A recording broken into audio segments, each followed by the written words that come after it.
తిరిగి BCN news కి స్వాగతం.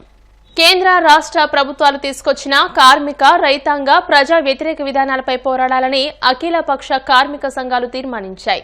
ఈ మేరకు అఖిలపక్ష కార్మిక సంఘాల ఆధ్వర్యంలో నవంబర్ 26వ తేదీన రైల్వే డిఎంఆర్ ఆఫీస్ నుండి గాంధీ విగ్రహం వరకు కార్మిక మహాప్రదర్శన చేపట్టనున్నారు. ఈ కార్యక్రమంలో సిఐటియు విశాఖ నగరంలో అవగాహన నిమిత్తం బైక్ ర్యాలీ చేపట్టింది. బీజేపీ ప్రభుత్వం విశాఖ స్టీల్ ప్లాంట్ విక్రయించాలని చూస్తే సహించేది లేదని హెచ్చరించారు. కార్మికులు 4 మాసాల నుండి పర్మనెంట్ ఉద్యోగులు 2 మాసాల నుంచి కూడా జీతాలు లేకుండా చేసి ప్రభుత్వం పైశాచిక ఆనందం పొందుతూ ఉంటే దాన్ని ప్రశ్నించలేని పరిస్థితుల్లో మనం ఉన్నామా? మనమేమి గ్రాంట్లు అడగడం లేదు, సబ్సిడీలు అడగడం లేదు. రాత్రి లక్షల కోట్ల రూపాయలు కొట్టేసి, వేల కోట్ల రూపాయలు కొట్టేసి బ్యాంకులకు ఎగ్గొట్టి ఆదానీలు, అంబానీలు పెద్ద వాళ్ళు అవుతుంటే వాళ్ళకి ఆసరా ఇస్తా ఉంది ఈ ప్రభుత్వం.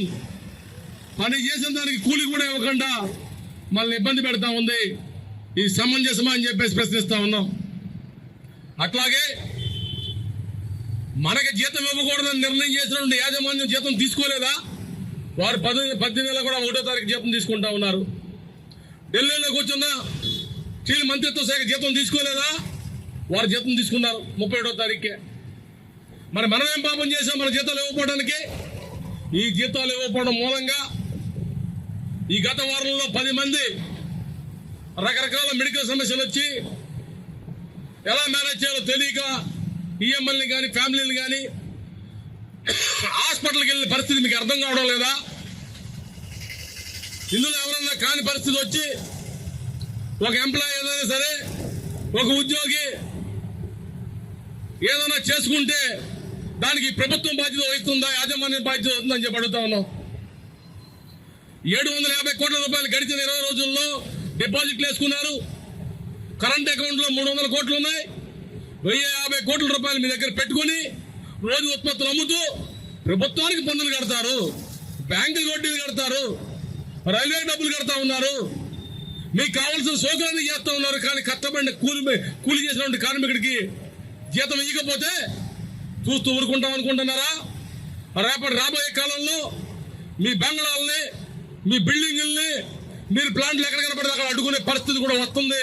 అలాంటి పరిస్థితి తెచ్చుకోవద్దని చెప్పేసి మీకు హెచ్చరిక చేస్తా ఉన్నాం. విశాఖ స్టీల్ ప్లాంట్ ఉద్యోగులు, కార్మికులకు వెంటనే జీతాలు చెల్లించాలని డిమాండ్ చేస్తూ ప్లాంట్ అడ్మిన్ కార్యాలయం వద్ద కార్మికులు ధర్నా నిర్వహించారు. ఈ సందర్భంగా సిఐటియు స్టీల్ గౌరవ అధ్యక్షులు అయోధ్యరామ్ మాట్లాడుతూ జీతాలు అందకపోవడంతో పలువురు ఉద్యోగులు దిగులుతో అనారోగ్యానికి గురైనట్టు పేర్కొన్నారు. స్టీల్ ప్లాంట్ యాజమాన్యం వద్ద 100 కోట్ల రూపాయల నిధులున్నా ఎందుకు జీతాలు చెల్లించడం లేదని ప్రశ్నించారు. మహారాష్ట్ర అసెంబ్లీ ఎన్నికల్లో బీజేపీ నేతృత్వంలోని మహాయుతి కూటమి అఖండ విజయం సాధించింది. 288 సీట్ల అసెంబ్లీలో 4,300కు పైగా స్థానాల్లో ఘన విజయం దక్కించుకుంది. కూటమిలోని బీజేపీ 149 స్థానాల్లో బరిలోకి దిగి ఏకంగా 132 స్థానాల్లో గెలిచింది. అంటే దాదాపు 90% విజయాన్ని సాధించింది. ఇక కూటమిలోని ఏక్నాథ్ షిండే శివసేన పార్టీ 81 స్థానాల్లో పోటీ చేసి 57 సీట్లను దక్కించుకుంటే అజిత్ పవార్ ఎన్సీపీ 59 స్థానాల్లో పోటీ చేసి 41 సీట్లలో విజయం సాధించింది. ఎన్నికల్లో కాంగ్రెస్ నేతృత్వంలోని మహావికాస్ అఘాడీ కూటమి ఘోర పరాభవాన్ని మూటగట్టుకుంది.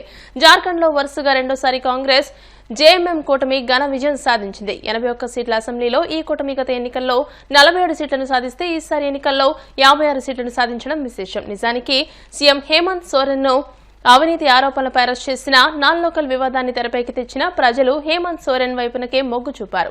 మహారాష్ట్ర విజయంపై ప్రధాని మోదీ మాట్లాడుతూ అభివృద్ధిని ప్రజలు ఆదరించారంటూ పేర్కొన్నారు. అలాగే జార్ఖండ్ ఓటమిపై పునఃసమీక్ష చేసుకుంటామని స్పష్టం చేశారు. हमारे मध्य में देश के प्रधानमंत्री आदरणीय नरेंद्र मोदी जी पहुंच गए हैं.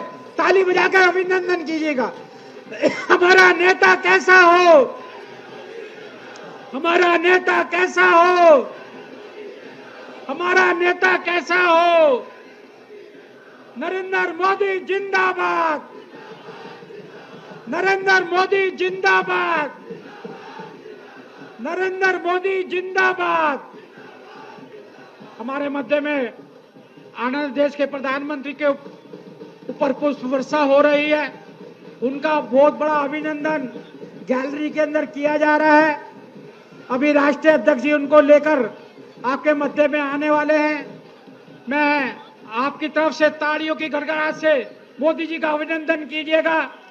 हमारे वरिष्ठ नेतागण आदरणीय राजनाथ सिंह जी, आदरणीय अमित शाह जी हमारे मध्य में आगे ताली बजा के अभिनंदन कीजिएगा। क्या आपका बहुत बहुत अभिनंदन है, स्वागत है। आदरणीय देश के प्रधानमंत्री नरेंद्र मोदी जी, आप सबका अभिनंदन। వార్తలు ముగించే ముందు ముఖ్యాంశాలు మరోసారి. ఉత్కంఠభరితంగా నెల్లూరు జడ్పీ సాధారణ సర్వసభ్య సమావేశం. మంత్రి ఆనం దృష్టికి సమస్యలను తీసుకువెళ్లిన క్షేత్రస్థాయి ప్రజాప్రతినిధులు.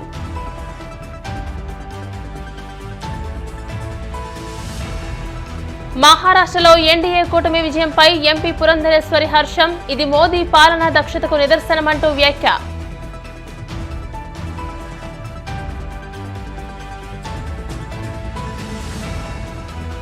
విశాఖ స్టీల్ ప్లాంట్ ప్రైవేటీకరణను విరమించుకోండి, ప్రధాని స్పష్టంగా ప్రకటన చేయాలంటూ విశాఖ అఖిలపక్ష నాయకుల డిమాండ్.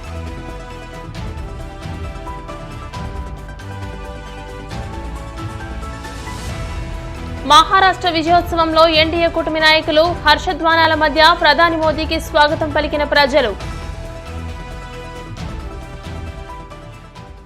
ఈ వార్తలు ఇంతటితో సమాప్తం. మరిన్ని వార్తల కోసం BCN digital YouTube channel, Facebook page ని ఫాలో అవ్వండి. అప్డేటెడ్ వార్తల కోసం ప్లీజ్ సబ్స్క్రైబ్.